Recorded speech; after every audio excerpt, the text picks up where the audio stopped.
दोस्तों, आज ज्ञान स्टोरी में स्वागत है आपका। आज की कहानी है मुंशी प्रेमचंद जी द्वारा लिखित घर जमाई।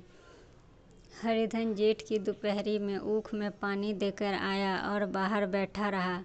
घर से धुआं उठता नजर आ रहा था। छन छन की आवाज़ भी आ रही थी। उसके दोनों साले उसके बाद आए और घर में चले गए। दोनों सालों के लड़के भी आए और उसी तरह अंदर दाखिल हो गए, पर हरिधन अंदर न जा सका। इधर 1 महीने से उसके साथ यहाँ जो बर्ताव हो रहा था और विशेषकर कल उसे जैसी फटकार सुननी पड़ी थी, वह उसके पाँव में बेड़ियों सी डाली हुई थी। कल उसकी सास ही तो कह रही थी, मेरा जी तुमसे भर गया है, मैं तुम्हारी ज़िंदगी का ठेका लिए बैठी हूँ क्या। और सबसे बढ़कर अपनी स्त्री की निष्ठुरता ने उसके हृदय के टुकड़े कर दिए थे। वह बैठी यह फटकार सुनती रही, पर एक बार भी तो उसके मुंह से न निकला, अम्मा तुम क्यों इनका इतना अपमान करती हो। बैठी गटगट सुनती रही। शायद मेरी दुर्गति पर खुश हो रही थी। इस घर में वह कैसे जाए? क्या फिर वह गालियाँ खाने, वही फटकार सुनने के लिए? और आज इस घर में जीवन के 10 साल गुजर जाने पर यह हाल हो रहा है। मैं किसी से कम नहीं कहता हूँ, ना किसी से कभी कोई कम काम करता हूँ। दोनों साले मीठी नींद सोते रहते हैं और मैं बैलों को सानी पानी देता रहता हूँ, छांटी काटता हूँ। वहाँ सब लोग पल पल पर चिलम पीते हैं। मैं आंखें बंद किए अपने काम में ही लगा रहता हूँ। संध्या समय पर घर वाले गाने बजाने चले जाते हैं। मैं घड़ी रात तक गाय भैंसे धोता हूँ। उसका यह पुरस्कार मिल रहा है कि कोई खाने को भी नहीं पूछता, उल्टे और गालियाँ मिलती हैं। उसकी स्त्री घर से डोल कर निकली और बोली, जरा इसे कुएं से खींच लो, एक बूंद पानी भी नहीं है। हरिधन ने डोल लिया और कुएं से पानी भर लाया। उसे जोरों से भूख लगी हुई थी। समझा अब खाने को बुलाने आएगी, मगर स्त्री डोल लेकर अंदर गई तो वहीं की होकर रह गई। हरिधन थका मांदा क्षुधा से व्याकुल पड़ा सो रहा है। सहसा उसकी स्त्री गुमानी ने आकर उसे जगाया। हरिधन ने पड़े पड़े ही कहा, क्या है, क्या पड़ा भी न रहने दोगी या और पानी चाहिए? गुमानी कटु स्वर में बोली, गुर्राते क्यों हो, खाने को बुलाने आई हूँ। हरिधन ने देखा उसके दोनों साले और बड़े साले के दोनों लड़के भोजन किए चले जा रहे हैं। उसकी देह में आग लग गई। अब मेरी यह नौबत पहुंच गई कि इन लोगों के साथ बैठकर खा भी नहीं सकता। मैं इनकी जूठी थाली चाटने वाला हूँ? क्या मैं इनका कुत्ता हूँ जिस खाने के बाद टुकड़ा रोटी का डाल दी जाता है? यही घर है जहाँ आज से 10 साल पहले उसका कितना आदर सत्कार होता था। साले गुलाम बने रहते थे और सास मुंह जोहती रहती थी। स्त्री पूजा करती थी, तब उसके पास रुपए थी, जायदाद थे। अब वह दरिद्र है। उसकी सारी जायदाद को इन्हीं लोगों ने कूड़ा कर दिया है। अब रोटियों के भी लाले हैं। उसके जी में एक ज्वाला सी उठी कि इसी वक्त अंदर जाकर सास को और साली को भिगो भिगो कर लगाए, पर जब्त करके रह गया। पड़े पड़े बोला, मुझे भूख नहीं है, आज न खाऊंगा। गुमानी ने कहा, ना खाओगे मेरी बला से? हाँ, नहीं तो खाओगे, तुम्हारा ही पेट में जाएगा, कुछ मेरे पेट में थोड़े ही जाएगा। हरिधन का क्रोध आंसू बन गया। यह मेरी स्त्री है जिसके लिए मैंने अपना सर्वस्व मिट्टी में मिला दिया। मुझे उल्लू बनाकर यह सब मुझे अब निकाल देना चाहते हैं। अब वह कहाँ जाए, क्या करे? उसकी सास आकर बोली, चलकर खा क्यों नहीं लेते जी, रूठे किस पर हो? यहाँ तुम्हारे नखरे सहने का किसी में बूता नहीं है। जो देते हैं वह मात देना। और क्या करोगे, तुमसे बेटी ब्याही है, कुछ तुम्हारी जिंदगी का ठेका नहीं लिया हमने। हरिधन ने मर्माहत होकर कहा, हाँ अम्मा, मेरी भूल थी कि मैं यही समझ रहा था। अब मेरे पास क्या है? तुम मेरी जिंदगी का ठेका क्यों लोगी? जब मेरे पास धन भी था तब सब कुछ आता था, अब दरिद्र हूँ, तुम क्यों बात पूछोगी? बूढ़ी सास भी मुंह फुलाकर भीतर की ओर चली गई। बच्चों के लिए बाप एक फालतू सी चीज़, एक विलास की वस्तु है, जैसे घोड़े के लिए चने या बाबुओं के लिए मोहन भोग। मोहन भोग उम्र भर न मिले तो किसका नुकसान है, मगर एक दिन रोटी दाल के भी दर्शन न हो तो फिर देखिए क्या हाल होता है। पिता के दर्शन कभी कभी शाम सवेरे हो जाते हैं। वह बच्चों को उछालता है, दुलारता है, कभी गोद में लेकर या उंगली पकड़कर सैर कराने ले जाता है, और बस यही उसका कर्तव्य की इति है। वह परदेश चला जाए, बच्चे को परवाह नहीं होती, लेकिन माँ तो बच्चे का सर्वस्व है। बालक एक मिनट के लिए भी उसका वियोग नहीं सह सकता। पिता कोई हो, उसे परवाह नहीं, केवल एक उछलने कूदने वाला आदमी होना चाहिए। लेकिन माता तो अपनी होनी चाहिए, 16 आने अपनी, वही रूप, वही रंग, वही प्यार, वही सब कुछ। अगर नहीं है तो बालक के जीवन का स्रोत मानो सूख जाता है। फिर वह शिव का नंदी है, पर फूल या जल चढ़ाना लाजमी नहीं, अख्तियारी है। हरिधन की माता का आज 10 साल हुए देहांत हो गया था। उस वक्त उसका विवाह हो चुका था। वह 16 साल का राजकुमार था, पर माँ के मरते ही उसे मालूम हुआ कि मैं कितना निसहाय हूँ, जैसे उस घर पर उसका अधिकार ही न रहा हो। बहनों के विवाह हो चुके थे, भाई कोई दूसरा न था, बेचारा अकेले घर में जाते भी डरता था। माँ के लिए रोता था, पर माँ की परछाई से डरता था। जिस कोठरी में उसने देह त्याग किया था, उधर आंखें तक न उठाता था। घर में एक बुआ थी, वह हरिधन को बहुत दुलार करती थी। हरिधन को अब दूध ज़्यादा मिलता, काम भी कम करना पड़ता। बुआ बार बार पूछती, बेटा कुछ खाओगे क्या? बाप भी अब उससे ज़्यादा प्यार करते थे। उसके लिए अलग से गाय मंगवा दी। कभी कभी उसे कुछ पैसे देते कि जैसे चाहे खर्च करे, पर इन मरहमों से वह घाव न पूरा होता जिसने उसकी आत्मा को आहत कर दिया था। वह दुलार और प्यार बार बार माँ की याद दिलाता। माँ की घुड़कियों में जो मज़ा था, वह क्या इस दुलार में था? माँ से मांग कर, लड़कर, ठुनक कर, रुलक कर जो आनंद था, क्या वह भिक्षादान में था? पहले वह स्वस्थ था, मांग मांग कर खाता था, लड़ लड़ कर खाता था। अब वह बीमार था, अच्छे से अच्छे पदार्थ उसे दिए जाते थे, पर भूख न थी। साल भर तक वह इसी दशा में रहा। फिर दुनिया बदल गई। एक नई स्त्री, जिसे लोग उसकी माता कहते थे, उसके घर में आई, और देखते देखते एक काली घटा की तरह उसके संकुचित भूमंडल पर छा गई। सारी हरियाली, सारे प्रकाश पर अंधकार का पर्दा पड़ गया। हरिधन ने इस नकली माँ से बात तक न की, कभी उसके पास तक गया नहीं। एक दिन घर से निकला और ससुराल चला आया। बाप ने बार बार बुलाया, पर उसने जीते जी वह फिर उस घर में कदम न रखा। जिस दिन उसके पिता का देहांत हुआ, उसे एक प्रकार का ईर्ष्यामय हर्ष हुआ। उसकी आंखों में आंसू की एक बूंद तक न आई जब उसे यह समाचार मिला। इस नए संसार में आकर हरिधन को एक बार फिर मातृस्नेह का आनंद मिला। उसकी सास ने ऋषि वरदान की भांति उसके शून्य जीवन को विभूतियों से परिपूर्ण कर दिया। मरुभूमि में हरियाली सी उत्पन्न हो गई।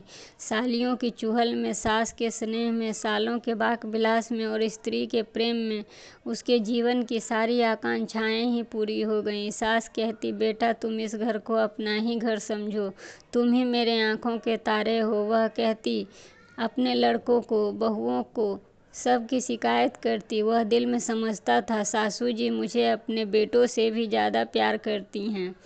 बाप के मरते ही वह घर गया और अपने हिस्से की जायदाद को कूड़ा करके रुपयों की थैली लेकर फिर से आ गया। अब उसका दूना सत्कार होने लगा। उसने अपनी सारी संपत्ति अपने सास के चरणों में ही अर्पण कर दी। अपने जीवन को सार्थक समझने लगा। अब तक उसे कभी कभी घर की याद आ भी जाती थी। अब भूल कर भी उसकी याद न आती, मानो वह उसके जीवन का कोई भीषण कांड था जिसे भूल जाना ही उसके लिए अच्छा था। वह सबसे पहले उठता, सबसे ज़्यादा काम करता। उसका मनोयोग, उसका परिश्रम देखकर गांव के लोग दांतों तले उंगलियां दबाते, उसके ससुर का भाग्य बखारते जिसे ऐसा दामाद मिल गया। लेकिन ज्यों-ज्यों दिन गुजरे, उसका मान सम्मान घटता गया। पहले देवता था, फिर घर का आदमी, अंत में घर का दास होकर रह गया। रोटियों में भी बाधा पड़ गई। फिर उसका अपमान होने लगा। अगर घर के लोग भूखे मरते और साथ में उसे भी मरना पड़ता तो उसे जरा भी शिकायत न होती। लेकिन जब वह देखता कि लोग मुझों पर ताव दे रहे हैं, केवल मैं ही दूध की मक्खी बना दिया गया हूँ। तो उसके अंतःस्थल से एक लंबी ठंडी आह निकलती। अभी उसकी उम्र कुछ 25 साल की ही तो थी। इतनी उम्र इस घर में कैसे गुजरेगी। और तो और उसकी स्त्री ने भी आंखें फेर ली। यह उसकी विपत्ति का सबसे क्रूर दृश्य था। हरिधन तो उधर भूखा प्यासा चिंता दाह में जल रहा था। इधर घर में सास जी और दोनों सालों में बातें होती रही। गुमानी में भी हाँ में हाँ मिलाई जाती। बड़े साले ने कहा, हम लोगों की बराबरी करते हैं। यह नहीं समझते किसी ने उसकी जिंदगी भर का बीड़ा थोड़े ही ले लिया है। 10 साल हो गए, इतने दिनों में क्या 2-3 हजार न हड़पे होंगे। छोटे साले ने कहा, मजूर हो तो आदमी घुड़के भी डांटे भी।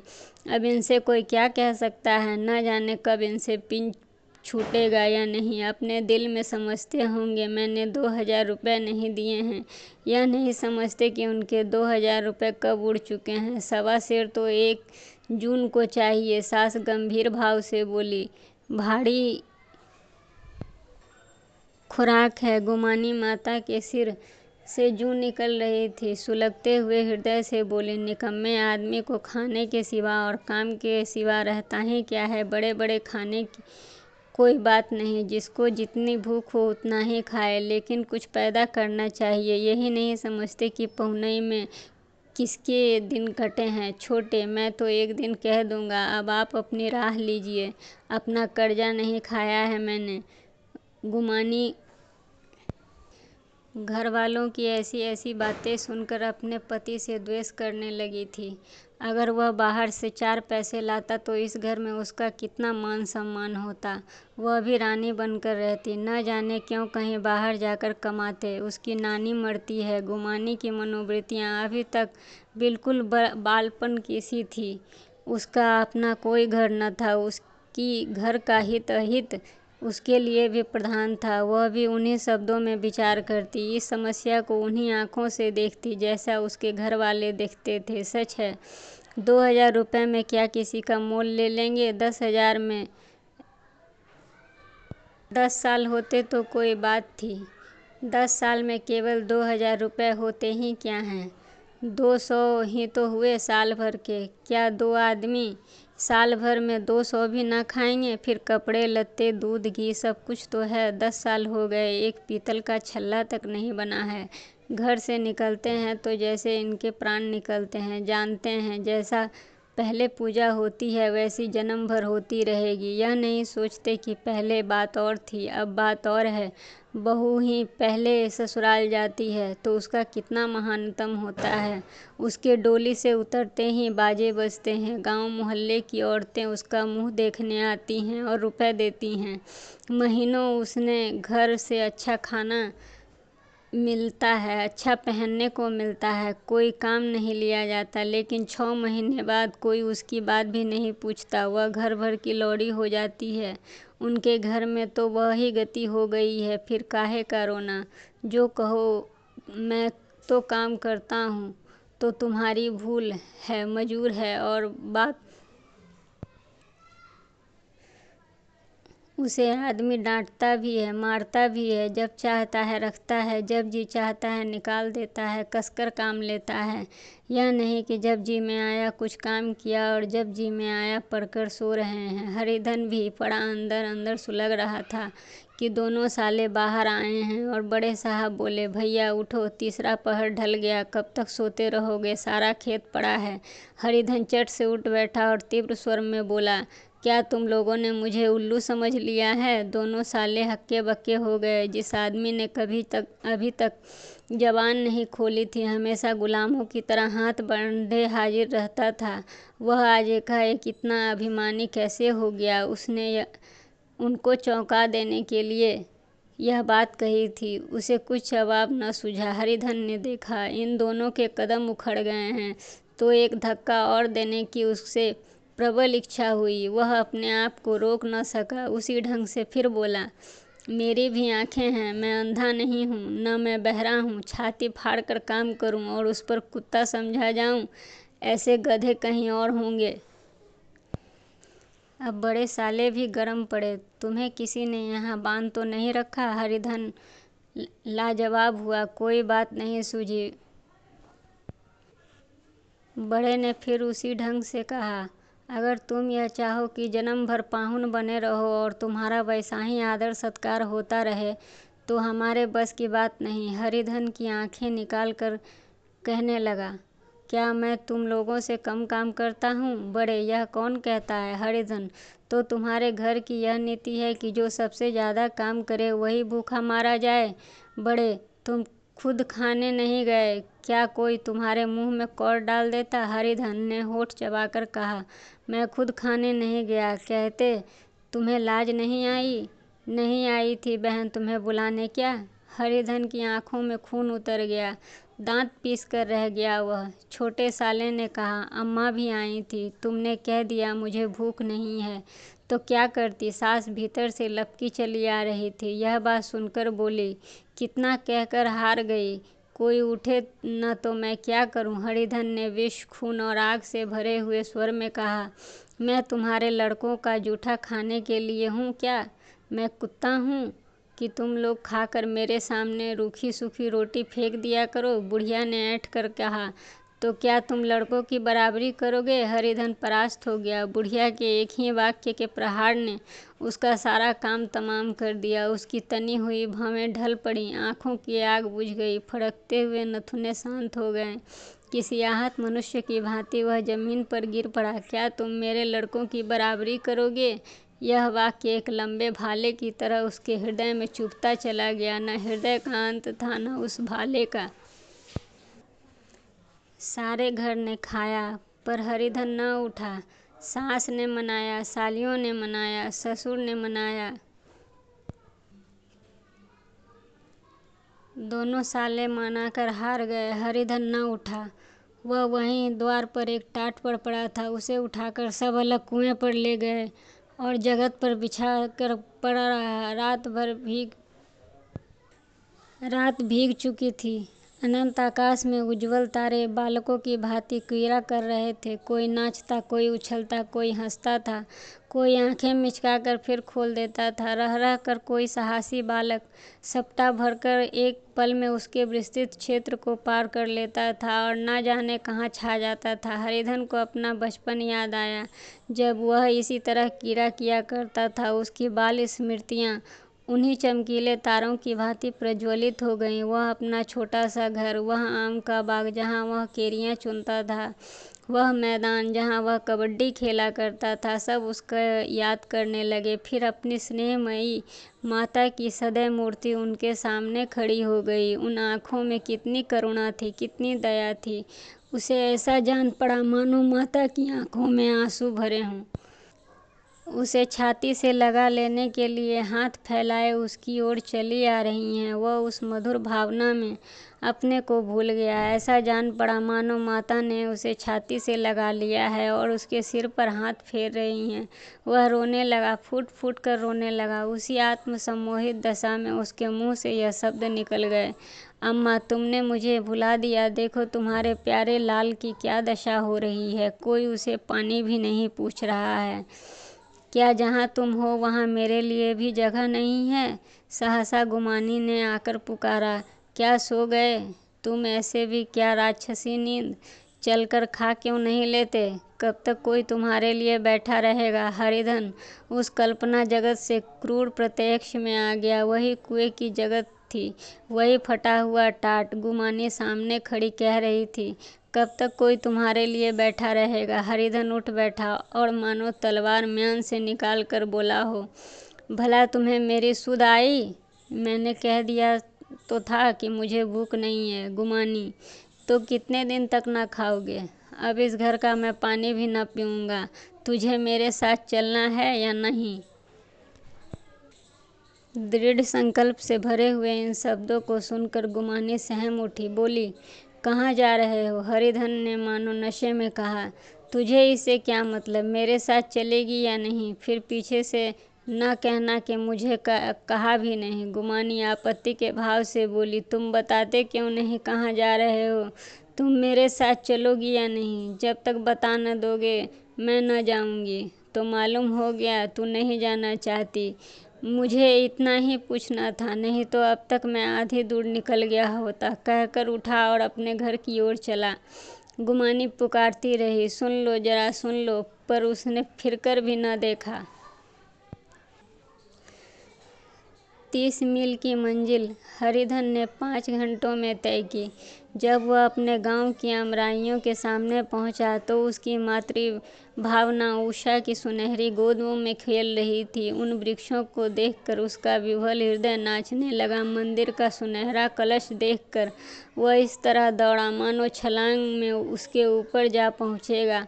वह वेग में दौड़ा जा रहा था मानो उसकी माता गोद फैलाए उसे बुला रही हो। जब वह आमों के बाग में पहुंचा, जहां डालियों पर बैठकर वह हाथी की सवारी का आनंद पाता था, जहाँ के कच्चे बेरों और लिसोरों में एक स्वर्गीय स्वाद था, तो वह बैठ गया और भूमि पर सिर झुकाकर रोने लगा, मानो अपनी माता को अपनी विपत्ति की कथा सुना रहा हो। वहाँ की वायु में, वहाँ के प्रकाश में मानो उसकी विराट रूपिणी माता व्याप्त हो रही थी। वहाँ की अंगुल अंगुल भूमि माता के पद चिन्हों से पवित्र थी। माता के स्नेह में डूबे हुए शब्द अभी तक मानो उसके आकाश में गूंज रहे थे। इस वायु और इस आकाश में न जाने कौन कौन सी संजीवनी थी, जिसने उसके शोकार्त हृदय को फिर से बालोत्सव से भर दिया था। एक पेड़ पर चढ़ गया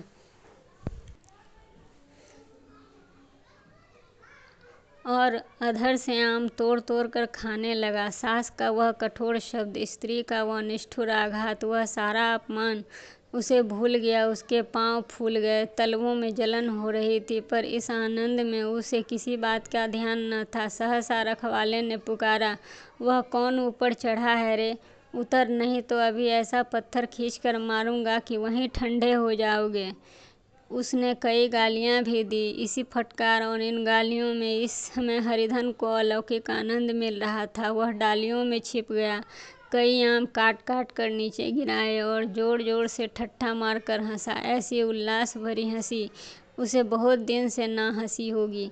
रखवाले को यह हंसी परिचित सी मालूम हुई, मगर हरिधन यहाँ कहाँ? वह ससुराल की रोटियां तोड़ रहा है। कैसा हंसोड़ था, कितना चिलबिला! न जाने बेचारे का क्या हाल हुआ होगा। पेड़ की डाल से तालाब में कुतालियां देते जा रहा था कि एक गुठली आकर उसके सिर पर लगी। सिर सहलाता हुआ बोला, यह शैतान कौन है? नहीं माना? ठहर, मैं आकर तेरी खबर लेता हूँ। उसने अपनी लकड़ी नीचे रख दी और बंदरों की तरह चटपट कर ऊपर चढ़ गया। देखा तो हरिधन बैठा मुस्कुरा रहा था। चकित होकर बोला, अरे हरिधन, तुम यहाँ कब आए? इस पेड़ पर कब से बैठे हो? दोनों बचपन के सखा वहीं गले मिले।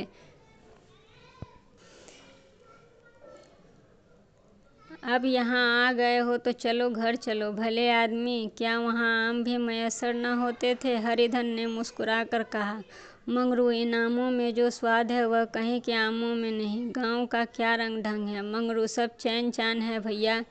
तुमने तो जैसे गांव से नाता ही तोड़ लिया है। इस तरह कोई अपना गांव घर छोड़ देता है? जब से तुम्हारे दादा दादी मरे हैं सारी गृहस्थी चौपट हो गई है। 2 छोटे छोटे लड़के हैं, उनके लिए क्या होता है? हरिधन, अब उनकी गृहस्थी से मुझे क्या वास्ता भाई? मैं तो अपना ले दे चुका। मजूरी तो मिलेगी ना? तुम्हारी गैया ही चरा दिया करूँगा। मुझे खाने को कुछ दे देना। मंगरू ने अविश्वास भाव से कहा, अरे भैया, कैसी बात करते हो? तुम्हारे लिए तो जान हाजिर है। क्या ससुराल में अब न रहोगे? कोई चिंता नहीं, पहले तो तुम्हारा घर ही है, उसे संभालो। छोटे छोटे बच्चे हैं, उनको पालो। तुम नई अम्मा से नाहक ही डरते थे। बड़ी सीधी सादी है बेचारी, बस अपनी माँ समझो। तुम्हें पाकर तो निहाल हो जाएगी। अच्छा, घरवाली को भी तो लाओगे ना? हरिधन, मैं अब उसका मुंह न देखूंगा। मेरे लिए वह मर गई। मंगरू, तो दूसरी सगाई हो जाएगी। अब की ऐसी मेहरिया ला दूंगा कि उनके पैर धो धो कर पियोगे। लेकिन कहीं पहली आ गई तो? हरिधन, वह न आएगी।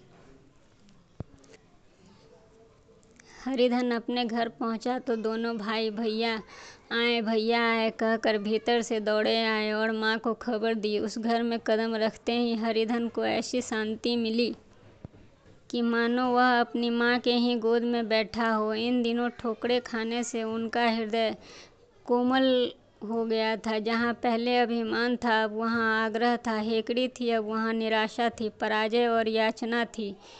बीमारी को जोर कम हो चला था, अब मामूली दवा भी असर कर रही थी। किले की दीवारें छिद चुकी थी, अब उसमें घुस जाना असाध्य न था। वही घर था जिससे वह एक दिन विरक्त हो गया था, अब गोद फैलाए उसे आश्रय देने को तैयार था वह घर।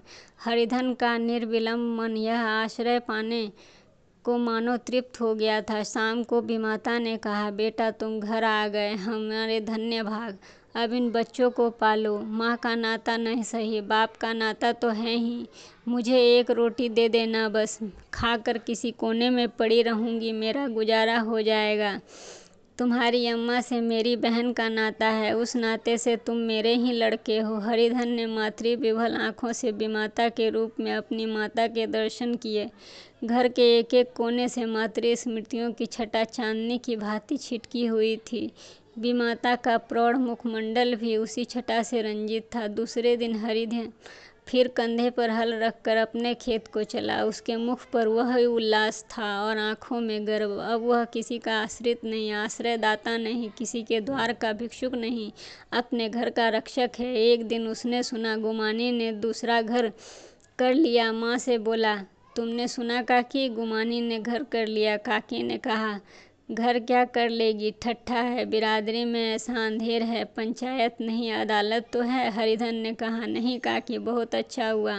ला महावीर जी को लड्डू चढ़ाऊं, मैं तो डर रहा था कहीं मेरे गले फिर से ना आ पड़े। भगवान ने मेरी सुन ली। मैं वहाँ से यही ठान कर चला था कि मैं अब उसका मुंह कभी न देखूंगा। दोस्तों, ये कहानी आपको कैसी लगी ज़रूर बताइएगा।